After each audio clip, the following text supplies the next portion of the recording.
தமிழ்நாட்டில் சக்தி வழிபாட்டுக்காக மிகவும் புகழ்பெற்ற திருத்தலங்களில் ஒன்றாக விளங்குவது விழுப்புரம் மாவட்டத்தில் அமைந்துள்ள அருள்மிகு மேல்மலையனூர் அங்காள பரமேஸ்வரி அம்மன் திருக்கோவில். ஆடி மாதம் வந்தாலே இந்த ஆலயத்தை நோக்கி இலட்சக்கணக்கான பக்தர்கள் பயணம் செய்கிறார்கள். ஒவ்வொரு ஆடி வெள்ளியும் ஒவ்வொரு அமாவாசையும் இந்த புனிதத் தலம் பக்தி வெள்ளத்தில் மூழ்கிவிடுகிறது. இந்த ஆலயம் எப்படி உருவானது? அங்காள பரமேஸ்வரி என்ற திருநாமம் எப்படி வந்தது? ஏன் இந்த தலத்தை மக்கள் இவ்வளவு நம்பிக்கையுடன் வழிபடுகிறார்கள்? ஆடி மாதத்தில் இங்கு வழிபடுவதன் சிறப்பு என்ன? இந்த வீடியோவில் மேல்மலையனூர் அங்காள பரமேஸ்வரி அம்மன் திருக்கோவிலின் வரலாறு, தலபுராணம், ஆலய அமைப்பு, ஆடி மாத சிறப்பு, வழிபாட்டு முறைகள் மற்றும் பல அரிய தகவல்களை விரிவாக தெரிந்து கொள்ளலாம். மேல்மலையனூரின் வரலாறு. விழுப்புரம் மாவட்டத்தில் செஞ்சி அருகே அமைந்துள்ள மேல்மலையனூர் இன்று இந்தியா முழுவதும் அறியப்படும் சக்தி ஸ்தலமாக விளங்குகிறது. ஆனால் பல நூற்றாண்டுகளுக்கு முன்பு இந்த பகுதி அடர்ந்த காடுகளும் சிறிய மலைத்தொடர்களும் நிறைந்த அமைதியான இடமாக இருந்ததாக தலமரபுகள் கூறுகின்றன. மேல், மலை, ஊர் என்ற சொற்கள் இணைந்து மேல்மலையனூர் என்ற பெயர் உருவானதாகவும் கூறப்படுகிறது. அமைதியான இயற்கை சூழலும் ஆன்மீக தவத்திற்கு ஏற்ற நிலமும் இருந்ததால் பல முனிவர்கள் இந்த பகுதியில் தவம் செய்ததாக தல வரலாறு கூறுகிறது. அவர்களின் தவத்தின் பலனாக இந்த புனித நிலம் பராசக்தியின் அருளை பெற்ற இடமாக மாறியது. ஆனால் மேல்மலையனூரின் உண்மையான மகிமையை புரிந்து கொள்ள முதலில் அங்காள பரமேஸ்வரியின் அவதாரத்தை பற்றி அறிந்து கொள்ள வேண்டும். அங்காள பரமேஸ்வரியின் அவதாரம். புராணங்களின்படி உலகை படைக்கும் பொறுப்பை பிரம்மதேவர் ஏற்றிருந்தார். அவருக்கு 5 தலைகள் இருந்ததாக புராணங்கள் கூறுகின்றன. காலப்போக்கில் அந்த ஆற்றலுடன் அகங்காரமும் வளர்ந்ததாக கூறப்படுகிறது. அதே நேரத்தில் சிவபெருமானுக்கும் 5 தலைகள் இருந்ததால் தேவர்கள் சில சமயங்களில் இருவரையும் வேறுபடுத்த முடியாமல் குழம்பியதாக தலமரபுகள் விவரிக்கின்றன. அகங்காரம் தர்மத்தை மிஞ்சக்கூடாது என்பதை உலகிற்கு உணர்த்தும் பொருட்டு சிவபெருமான் பிரம்மதேவரின் 5வது தலையை அகற்றினார் என்று புராணங்களில் கூறப்படுகிறது. ஆனால் அதன் காரணமாக சிவபெருமானுக்கு பிரம்மஹத்தி தோஷம் ஏற்பட்டது. இந்த நிகழ்வு உலகின் சமநிலையை பாதித்ததாக புராணங்கள் விவரிக்கின்றன. அப்பொழுது உலகை காக்கும் சக்தியாக பராசக்தி உக்கிர வடிவம் எடுத்ததாக கூறப்படுகிறது. அந்த உக்கிர சக்தியே அங்காள பரமேஸ்வரி. ஆனால் அங்காள பரமேஸ்வரி ஏன் மேல்மலையனூரையே தன் இருப்பிடமாக தேர்ந்தெடுத்தார்? அதற்கான வரலாற்றை தான் அடுத்து பார்க்கப் போகிறோம். தலமரபுகளின்படி உலக நலனுக்காக அவதரித்த அங்காள பரமேஸ்வரி பல புனித தலங்களில் தனது அருளை வெளிப்படுத்தியதாக கூறப்படுகிறது. அந்த தெய்வீக பயணத்தின் போது இன்று மேல்மலையனூர் என்று அழைக்கப்படும் இந்த புனித நிலத்தையும் அடைந்தார். அந்த காலத்தில் இந்த பகுதி அடர்ந்த காடுகளால் சூழப்பட்டிருந்தது. மனித நடமாட்டம் குறைவாக இருந்தாலும் பல முனிவர்கள் இங்கு தவம் செய்து பராசக்தியை தியானித்ததாக தலபுராணம் கூறுகிறது. அவர்களின் பக்தியால் மகிழ்ந்த அன்னை இந்த இடத்திலேயே அருள் பாலிக்க முடிவு செய்ததாக கூறப்படுகிறது. என்னை நம்பி வரும் பக்தர்களை நான் காப்பேன், அவர்கள் துயரங்களைப் போக்குவேன் என்ற அருள்வாக்கை வழங்கியதாகவும் தலமரபுகள் நம்புகின்றன. அந்த நாளிலிருந்து மேல்மலையனூர் சக்தி வழிபாட்டின் முக்கிய மையமாக மாறியது. முதலில் சிறிய வழிபாட்டு தலமாக இருந்த இந்த இடம் பக்தர்களின் அர்ப்பணிப்பு மற்றும் பல தலைமுறைகளின் திருப்பணிகளால் இன்று நாம் காணும் புகழ்பெற்ற ஆலயமாக வளர்ந்தது. இந்த ஆலயத்தில் அருள் பாலிக்கும் அங்காள பரமேஸ்வரி உக்கிர சக்தியின் வடிவமாக இருந்தாலும் பக்தர்களுக்கு கருணை மிகு அன்னையாகவே போற்றப்படுகிறார். தவறு செய்பவர்களுக்கு நீதியையும் துன்பத்தில் இருப்பவர்களுக்கு ஆறுதலையும் வழங்கும் தாயாக பக்தர்கள் அவரை நம்புகின்றனர்.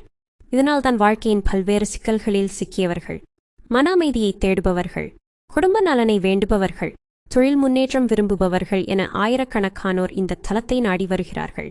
மேல்மலையனூர் ஆலயத்தின் துல்லியமான தொடக்க காலத்தை உறுதியாக கூறும் ஆவணங்கள் குறைவாக இருந்தாலும் பல நூற்றாண்டுகளாக இந்த தலம் வழிபாட்டில் இருந்து வருகிறது என்பது அறிஞர்களின் கருத்தாகும்.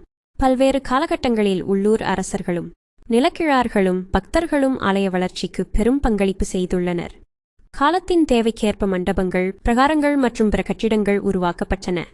இன்றும் ஆலயத்தின் பல பகுதிகளில் காணப்படும் கட்டிட அமைப்புகள் தமிழர் கோவில் கட்டிடக்கலையின் பாரம்பரியத்தை நினைவூட்டுகின்றன. ஆலயத்தின் சிறப்புகள். ஆலயத்தின் ராஜகோபுரம் வழியாக உள்ளே நுழைந்தவுடன் பக்தர்களின் கவனம் நேராக கருவறையை நோக்கிச் செல்கிறது. கருவறையில் அருள் பாலிக்கும் அங்காள பரமேஸ்வரி சக்தியும் கருணையும் இணைந்த திருக்கோலத்தில் பக்தர்களுக்கு காட்சியளிக்கிறார். கருவறையில் சில நிமிடங்கள் அமைதியாக நின்று தரிசனம் செய்வதே மனதிற்கு ஒரு தனி அமைதியை அளிக்கிறது என்று பல பக்தர்கள் கூறுகின்றனர். ஆலய வளாகத்தில் அமைந்துள்ள துணை சன்னதிகள், தினசரி நடைபெறும் பூஜைகள் மற்றும் பாரம்பரிய வழிபாட்டு முறைகள் இந்த தலத்தின் ஆன்மீக மரபை இன்றளவும் உயிரோட்டத்துடன் பாதுகாத்து வருகின்றன. ஆனால் இந்த ஆலயத்தை ஆண்டு முழுவதும் உயிர்ப்புடன் வைத்திருப்பது அதன் கட்டிடங்கள் மட்டுமல்ல. ஆடி மாதம் தொடங்கும் போது மேல்மலையனூர் முழுவதும் மாறிப்போகிறது. ஏன் ஆடி மாதம் இந்த தலத்திற்கு இவ்வளவு சிறப்பு? அதை அடுத்து விரிவாக பார்ப்போம். தமிழ் மாதங்களில் சக்தி வழிபாட்டிற்கு மிகவும் உகந்த மாதமாக கருதப்படுவது ஆடி மாதம்.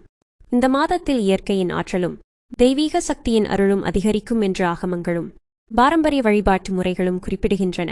அதனால்தான் தமிழகம் முழுவதும் உள்ள அம்மன் கோவில்களில் ஆடி மாதம் மிகுந்த விமரிசையாக கொண்டாடப்படுகிறது. ஆனால் மேல்மலையனூரில் நடைபெறும் ஆடி வழிபாட்டிற்கு ஒரு தனி மகிமை உண்டு. ஆடி மாதம் தொடங்கும் முதல் நாளிலிருந்தே பக்தர்களின் வருகை அதிகரிக்கத் தொடங்குகிறது. குறிப்பாக ஒவ்வொரு ஆடி வெள்ளிக்கிழமையும் அதிகாலை முதல்லே நீண்ட வரிசையில் பக்தர்கள் காத்திருந்து அம்மனை தரிசிக்கின்றனர். அம்மனுக்கு பால், மஞ்சள், சந்தனம், பன்னீர், இளநீர் உள்ளிட்ட பல்வேறு அபிஷேகங்கள் நடைபெறுகின்றன. அதன் பின்னர் மலர்களாலும் பட்டாடைகளாலும் ஆபரணங்களாலும் அலங்கரிக்கப்பட்ட அங்காள பரமேஸ்வரி பக்தர்களுக்கு அருள்பாலிக்கிறார். இந்த தரிசனத்தை பெறவே பல குடும்பங்கள் ஒவ்வொரு ஆண்டும் தவறாமல் மேல்மலையனூருக்கு வருவதை ஒரு ஆன்மீக கடமையாக கருதுகின்றனர். ஆடி வெள்ளிக்கிழமைகளில் பெண்கள் எலுமிச்சை விளக்கு ஏற்றி வழிபடுவது, மாவிளக்கு சமர்ப்பிப்பது, குங்கும அர்ச்சனை செய்வது போன்ற வழிபாட்டு மரபுகள் இன்றும் தொடர்கின்றன. குடும்ப நலன், திருமண யோகம், குழந்தை பேறு, தொழில் முன்னேற்றம் மற்றும் மன அமைதி வேண்டி ஆயிரக்கணக்கானோர் அம்மனை மனமுருகி பிரார்த்தனை செய்கிறார்கள். ஆடி மாதத்தில் மேல்மலையனூரின் வீதிகளில் நடந்தால் பக்தியின் ஒரு தனித்துவமான சூழலை உணர முடியும். ஓம் சக்தி, பராசக்தி என்ற பக்தி முழக்கங்கள், தீபங்களின் ஒளி, பூக்களின் மனம், பக்தர்களின் நம்பிக்கை இவை அனைத்தும் சேர்ந்து இந்த தலத்தின் ஆன்மீக உணர்வை மேலும் ஆழமாக உணரச் செய்கின்றன. ஆடி மாதம் மட்டுமல்ல, ஆண்டு முழுவதும் இந்த ஆலயத்தில் பல்வேறு திருவிழாக்கள் நடைபெறுகின்றன. ஒவ்வொரு அமாவாசையும் ஆயிரக்கணக்கான பக்தர்கள் அம்மனை தரிசிக்க வருகிறார்கள். சக்தி வழிபாட்டில் அமாவாசைக்கு தனி முக்கியத்துவம் இருப்பதால் அந்த நாளில் நடைபெறும் சிறப்பு பூஜைகளில் கலந்து கொள்வதை பலர் புண்ணியமாக கருதுகின்றனர். நவராத்திரி நாட்களில் அங்காள பரமேஸ்வரி 9 நாட்களும் பல்வேறு அலங்காரங்களில் பக்தர்களுக்கு அருள்பாலிக்கிறார். இந்த நாட்களில் தேவி மகாத்மியம் பாராயணம், சிறப்பு அபிஷேகங்கள் மற்றும் கலாச்சார நிகழ்ச்சிகளும் நடைபெறுகின்றன. அதேபோல் மாசி மாதத்தில் நடைபெறும் மயான கொள்ளை திருவிழா இந்த ஆலயத்தின் மிகவும் புகழ்பெற்ற ஆண்டு விழாவாகும். தமிழகம் முழுவதும் இருந்து இலட்சக்கணக்கான பக்தர்கள் கலந்து கொள்ளும் இந்த விழா மேல்மலையனூரின் அடையாளமாகவே மாறியுள்ளது. இந்த ஆலயத்திற்கு வரும் ஒவ்வொரு பக்தருக்கும் ஒரு கதை உண்டு. சிலர் வேண்டுதல் நிறைவேறிய மகிழ்ச்சியுடன் வருகிறார்கள், சிலர் புதிய நம்பிக்கையுடன் வருகிறார்கள். மேல்மலையனூர் அங்காள பரமேஸ்வரி அம்மன் திருக்கோவில் என்பது ஒரு பழமையான ஆலயம் மட்டுமல்ல, இது வரலாறும் தலபுராணமும் பக்தியும் பாரம்பரியமும் ஒன்றாக இணைந்திருக்கும் புனித திருத்தலம். ஆடி மாதத்தில் பக்தி வெள்ளத்தில் காட்சியளிக்கும் இந்த ஆலயம் ஆண்டு முழுவதும் இலட்சக்கணக்கான பக்தர்களுக்கு நம்பிக்கையின் ஒளியாக விளங்குகிறது. நீங்களும் வாய்ப்பு கிடைக்கும் போது மேல்மலையனூர் அங்காள பரமேஸ்வரி அம்மனை தரிசித்து அந்த ஆன்மீக அமைதியை அனுபவிக்க முயற்சி செய்யுங்கள். இந்த வீடியோ உங்களுக்கு பயனுள்ளதாக இருந்தால் உங்கள் குடும்பத்தினருடனும் நண்பர்களுடனும் பகிர்ந்து கொள்ளுங்கள். இந்தியாவின் புனித ஆலயங்களின் வரலாறு, தலபுராணம் மற்றும் அரிய தகவல்களை தொடர்ந்து அறிந்து கொள்ள இந்தியன் டெம்பிள் ட்ரெஷர் யூடியூப் சேனலை சப்ஸ்கிரைப் செய்து பெல் ஐகானையும் அழுத்த மறக்காதீர்கள். அடுத்த வீடியோவில் மற்றொரு அற்புதமான திருத்தலத்தின் வரலாற்றுடன் மீண்டும் சந்திப்போம். ஓம் சக்தி, பரசக்தி.